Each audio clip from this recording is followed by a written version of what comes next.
Thank you so much, Caitlin. And again, thank you everyone for joining us today. We really appreciate it. We are going to go ahead and join into our third session today, which is our Water-Wise Garden Tour. And today with us, I have Lynn Coffin. She is a local master gardener here with Riverside County. She has a lot of knowledge and expertise, and also a lot of personal experience as well with her own landscape, her own property. So she's an excellent resource. So I definitely encourage you to stick around as we do this virtual tour and get a lot of tips. Please learn a lot of questions. Again, Lynn's a great expert on the subject. So, utilize a lot here. With that, I will go ahead and I'm going to pull up our garden and you can go ahead and kick it off. Thanks, Haley. You see the correct? While she's bringing that up, I'm just going to talk a tiny bit about myself. I got interested in water-wise and drought-tolerant landscaping as a result of actually living here in Southern California. I came here as a young adult and, was kind of vaguely aware from it. I came from the Midwest, east of the Mississippi. And, but it wasn't until about 2010 when I was purchasing a new house that had absolutely no landscaping in it whatsoever. And by then we'd gone through some water restrictions, some drought, some changes that were beginning to get my attention. And at that point in time, I began to seriously think about how I could improve my use of a limited resource, which was water, as well as improve the environment around me, because I didn't want things to be ugly. And I wanted to be able to support the things that were growing here naturally, including animals, birds, as well as plants. So kind of taking that combination of things into interest, I became a master gardener. I am Quail certified as a water efficient landscaper. I began to delve into a lot, as well as then applying it to yards. I not only have done my own from scratch, nothing in it yard once, I'm about to do it again with another property, but I've also helped several different homeowners and friends do tweaks and changes in their existing landscapes in order to become more water efficient. I just think that it's a good idea for us to try to find ways to preserve what little water we have. I'm afraid that it could become less and less water. Over half of the water we use in towns is actually going to landscape. So if we could improve that alone, we would make a huge dent in extending the use of water for not only drinking and use, but also for commercial uses to keep the economy going here in California. I've also learned a lot about how doing this would help reduce some of the heat that just keeps growing each year, because bare rock, bare dirt does reflect heat back up into the atmosphere. So we want to help mitigate some of that as well. So those are some of the reasons why I got involved with that idea of using water-wise plantings for my landscape. What I found was a challenge, not only for myself, but for many of the people that I'm talking with, is that we have become so educated, if you will, toward an East Coast aesthetic in lawns and foundation plantings, that we really don't know what it looks like or how to use a water-wise garden. We have a lot of myths and misconceptions around that.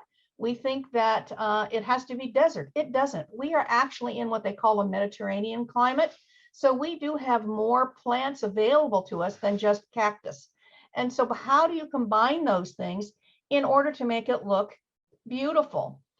The other problem that I often see is homeowners get very enthusiastic about wanting to save water or save the environment, whichever is driving them. And they run off to some nurseries and go look at plants and go, oh, I like this one, I like that one. Oh, that one over there is really nice. Let's go home and tear out the lawn. And then they might even put some of the plants in, but they're all going to die. That's because it does take a little bit more to think about how you're going to change this, because all the rules have kind of changed from that East Coast approach to gardening. So what I'm going to try and do is talk to you as we go through this garden and give you the ideas of kind of a one-on-one of what to look for when you're looking at drought tolerant gardens and things to think about in your own lot and how you would apply it before you go and do anything. So I'm hoping that kind of gives you a setup about where we're going to go with this. And I'm certainly open to questions. Please put them in the chat, raise your hand, Haley's going to be kind of monitoring that. I don't mind questions in between, but I'm here to give you the resources and the eye, if you will, on what to look for. So if you don't mind, Haley, let's go ahead and start down the garden path just a bit.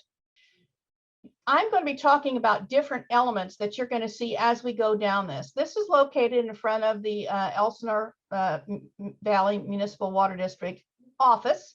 As you can see, the address is there. And I would encourage you to all drive by it. It's open, it's not gated. You can get to it at any time at your convenience. So it's going to help you in your journey about what you're going to be learning how to look at this. So I do want to talk a little bit about what does it mean when you say drought tolerant.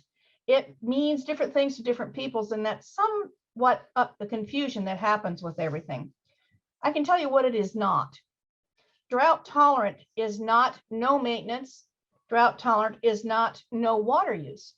What it means is that you are using landscape materials that either evolved in drought conditions or once they are established can take less water and still live. Live is not the same as thriving.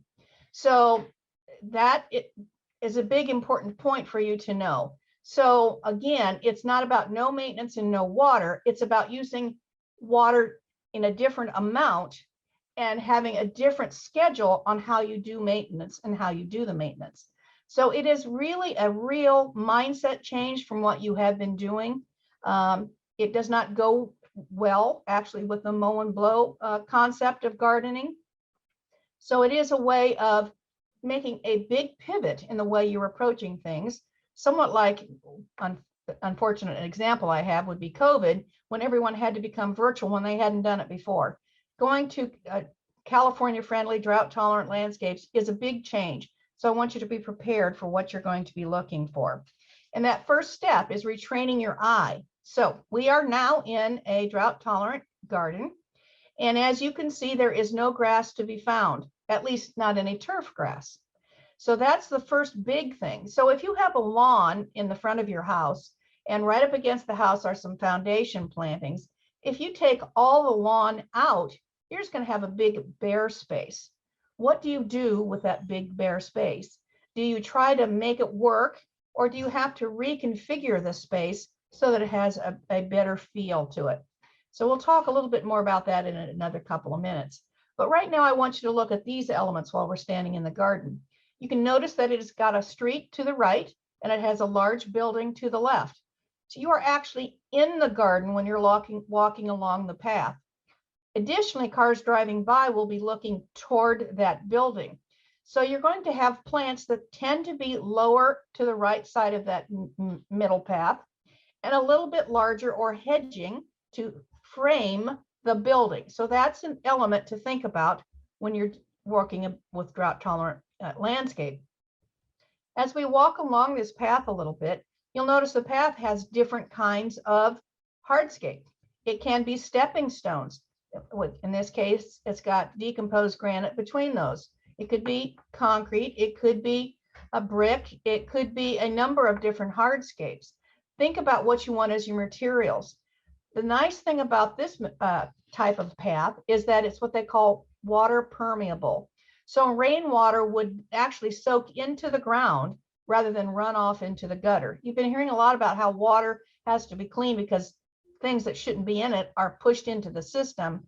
This is allowing the water to go into the ground, which will actually refresh the water table or the underground aquifers and not run off.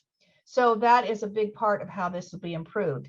You'll notice that the flanking plants on each side have some color to them. It doesn't have to be boring. There's some very brilliant yellows, some brilliant reds. Some of the plants will have a lot of purple or blue in them. So you can create a colorful garden with these types of plants as well. Another advantage to these is they're very, a lot of them are fragrant. So it tends to draw in birds who like the nectar. So it's a much more active garden than just turf grass, which is pretty sterile. Actually, almost nothing but bugs lives in grass like that.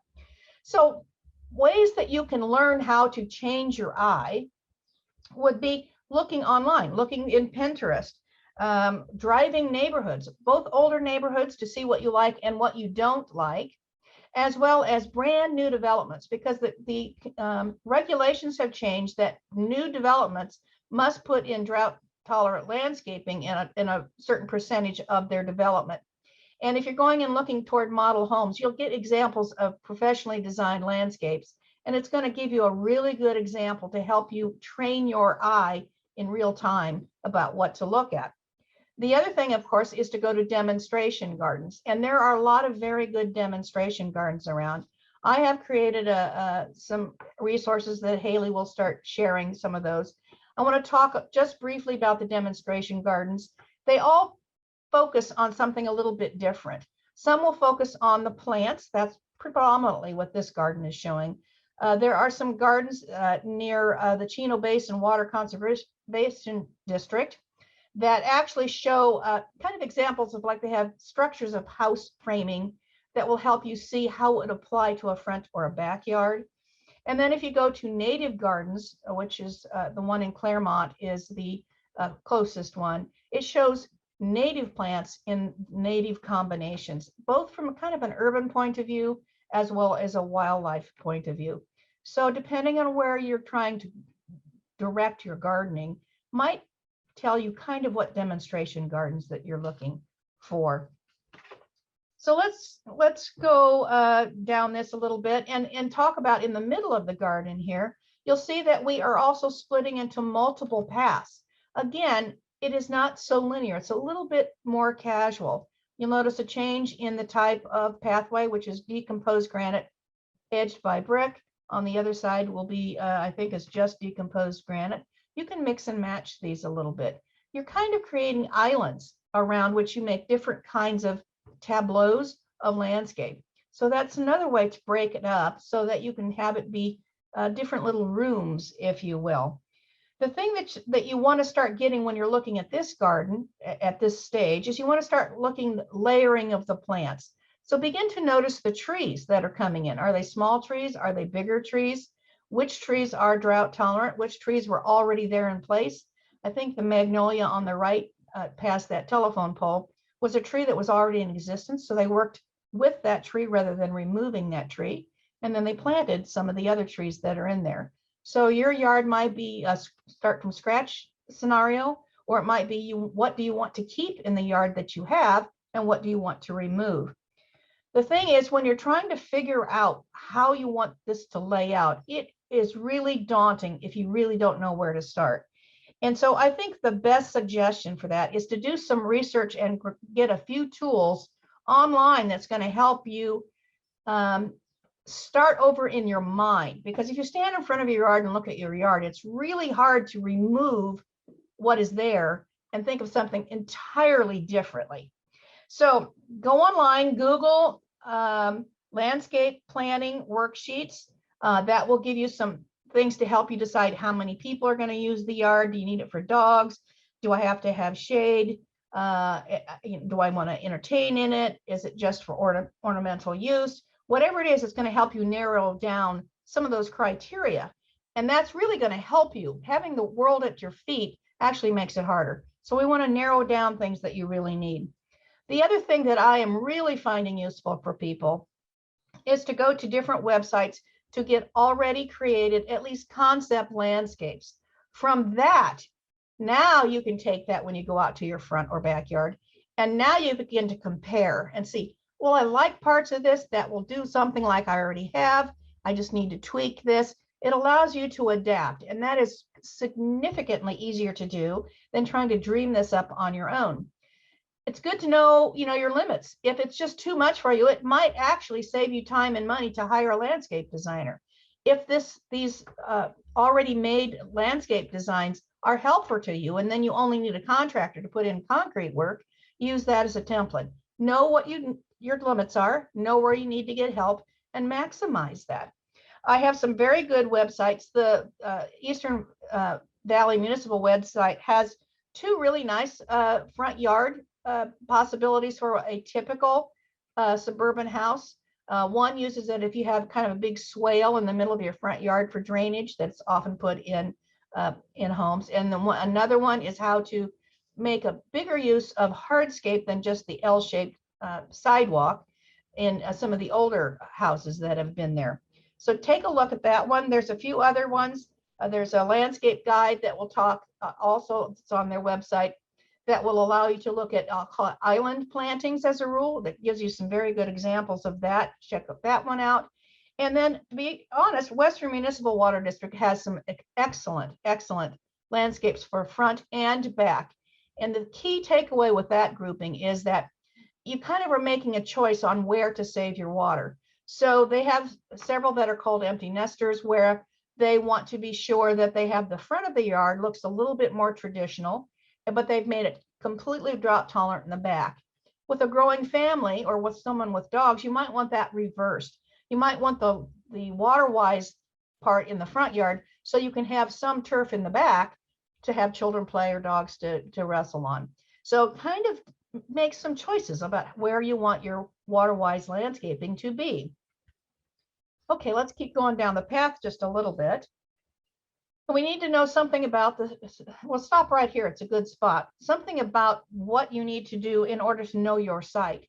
If you'll notice, there are some tall grasses here. You'll also notice that it's not just one plant here and one plant there. They have what they call grouping of plants, which makes or massing of plants, which gives a greater impact to your landscape. It also makes it simpler to maintain, simpler to put in, simpler to visualize, and much simpler to water, because it's very key in drought tolerant landscaping that you do something called hydrozoning. And all that means is that you're putting like plants with like water needs, not necessarily the exact same plants, but plants that all like the same water and sun and soil needs on the same sprinkler or drip valve. So that way you can control things and keep everything thriving. So that's an important concept to know. A great resource to give you that overall idea about how you approach your landscaping is also on the website, and that will be for the Inland Empire Landscape Guidebook.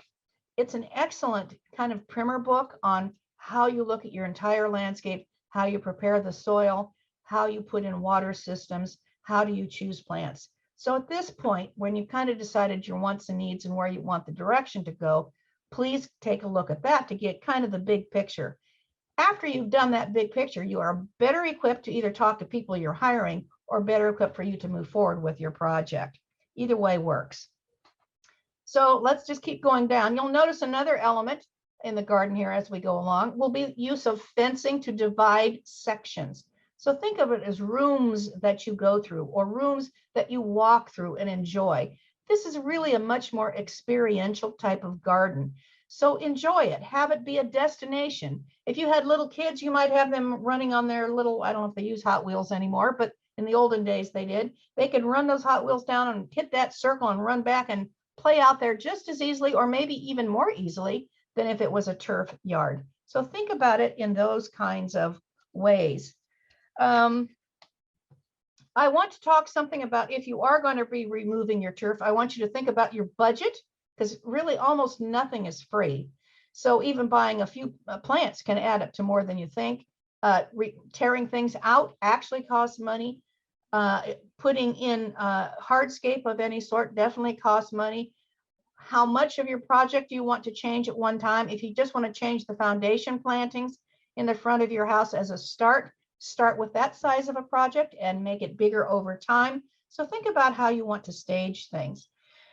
Go to the website also on how to, not only how to take turf out well, but if you're going to try to take advantage of any of the rebates involved with taking out your plants and redoing it drought tolerant, you want to be sure you know the rules and the timeline that's involved. This is too short for me to go into that very much, but there's excellent information both at Elsinore Valley Municipal Water District, and then if you go to Metropolitan Water District, SoCalWatersmart.com, you're going to get kind of the bigger picture. So check those out. Know that before you take anything out so that you know you're doing it right and can get the rebate money. Let's kind of circle around and go back as we go down the line here.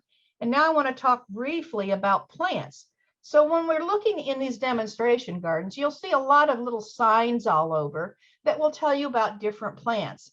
And while I want you to go, oh, I like that plant, or I don't like that plant, because you do want to have some things that you like. And this is a great example of selecting one. And this is sea lavender, a very easy to grow, tough plant.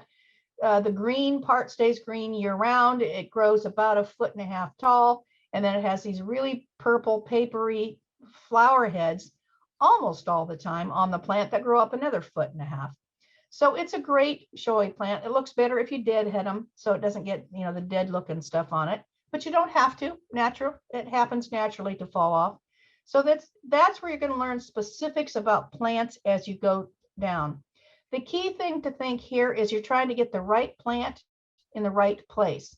So you'll notice on the left here, there is a lot of shade. Some plants tolerate shade, some don't. To the right, it's in full sun. Again, some plants take full sun and must have it. And then there are some plants that can kind of grow in both conditions. So you need to know which of those will work for those kinds of conditions. The thing that I have found the most helpful when I'm helping someone figure out what plants they want to have is to use plant finder databases. You've done your criteria, you've got the general plan that you have on what you want in your landscape, and you have determined, do I need low growing plants, middle-sized plants, climbing plants, trees, whatever it is that you need to find. Now we need to get criteria that will fit those plants, and that'll narrow your plant list down. You might even do that first. Take the plant list you've got narrowed down and go look at demonstration gardens so you can really see them at their maturity, because size is very important, especially with trees. Once you put in a tree in, it takes a lot of years and you don't want to make a mistake if you can avoid it. So there are some excellent databases that all you do is click in the criteria to the database and they'll bring up the plant lists that work for you. There are some that feature native plants and there are some that feature water-wise drought-tolerant plants. They're both excellent. Again, there'll be some of those resources given to you so that you know how to do that. The Inland Valley Garden Planner is amazing. It is geared strictly for Inland Empire, and it is one of the best around.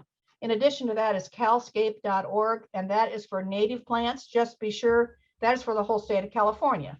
So be sure that you're picking plants that fit your region. A sycamore tree is a native plant, but it needs a lot of water, so it grows in waterways. If you don't have that situation, it's not a good choice. So know what you're trying to identify to get in there. And then if you get very sophisticated, there's a site called WUCOLS, WUCOLS, which is what professional landscapers use. It lists virtually every plant that's ever planted in California.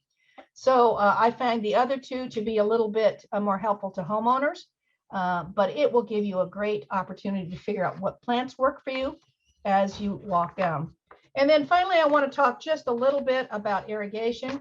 This garden is irrigated by point source drip irrigation, and it's buried under mulch. It's critical you use mulch. One, it hides the drip irrigation so you don't see it, but more importantly, it holds moisture in the soil, cools the soil for the plants, and then of course has an aesthetic look to it. Organic mulch is ideal in most places.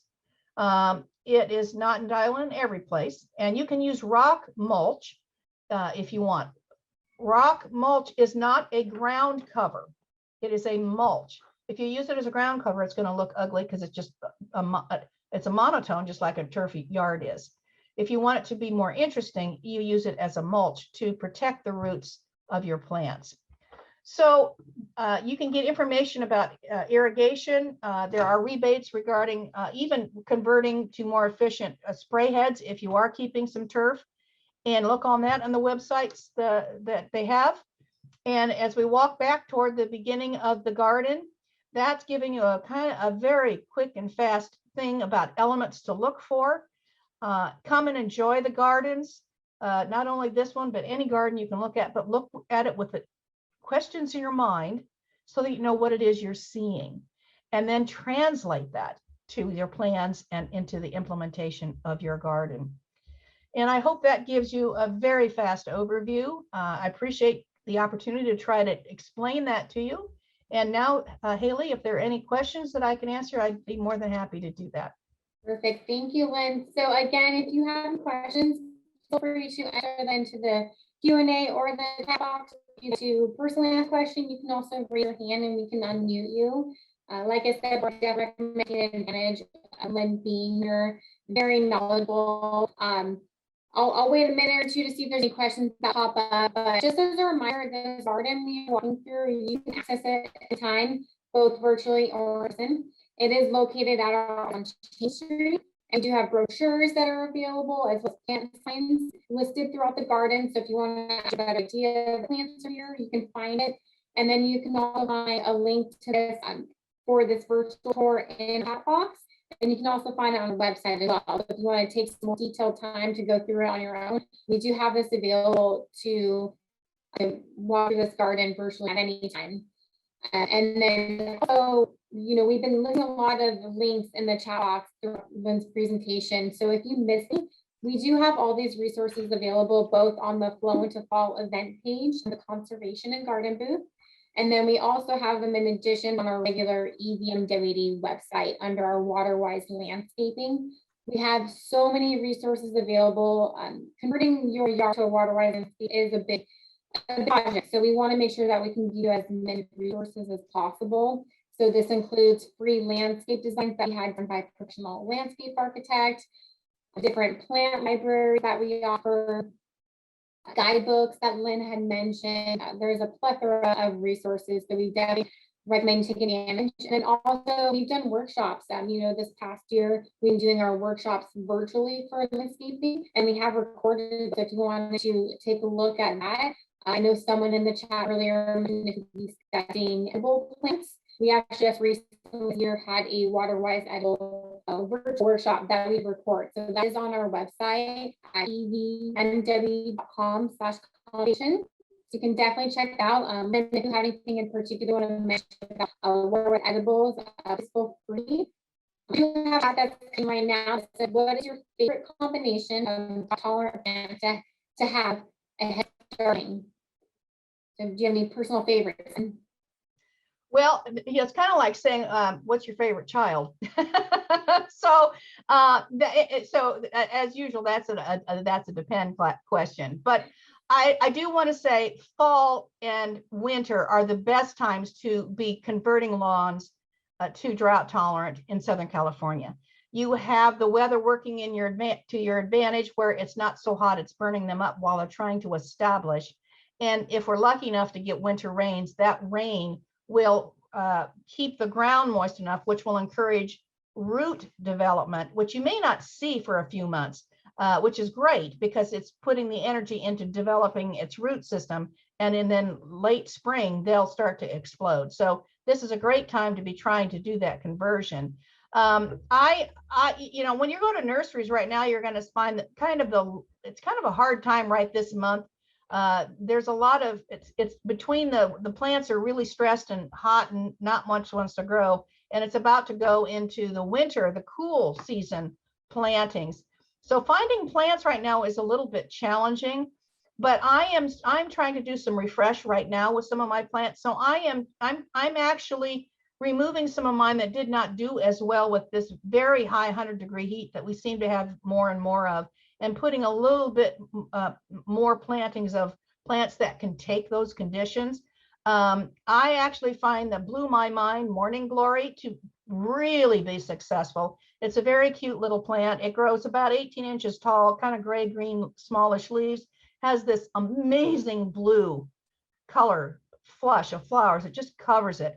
It does great over rock walls. I've had some that drapes down. It's very pretty. I've had it in what I have cottage style gardens also. It's just a very reliable small plant. I've had very good luck if you're in full sun and don't overwater with kangaroo paws. There are many varieties of that. They come in small sizes up to about 18 inches. And then of course the very large ones, which are about 5 feet in height. Know which one you have because your space will make that easy or not easy for you to do. They have a lot of different color forms. I find the most hardy one is the yellow standard, which grows about 5 feet tall. They really are more effective in mass plantings. So you want a row of them or a clump of them so they just pop, and it really draws in the hummingbirds. So those are a couple of fast ideas. Yes, and as you can see, we do have kangaroo in our garden as well, so I put that up in the garden so you can kind of get a closer look at what it looks like. I completely agree with have this out our office. I think those are really colorful. One of my personal favorites, we have a little bit here, but we have more in one of our other places into Mescal Valley, is the California fuchsia. It is a California native, so that's first why I added because it adapts to our environment. It also just has this beautiful pink red color. During like the summertime, surprisingly. So that's one of my personal favorites, and that is in this garden. If you walk through our tour later on, you can really check that out as well. We're coming to an end of our presentation, so I really appreciate everyone joining us today.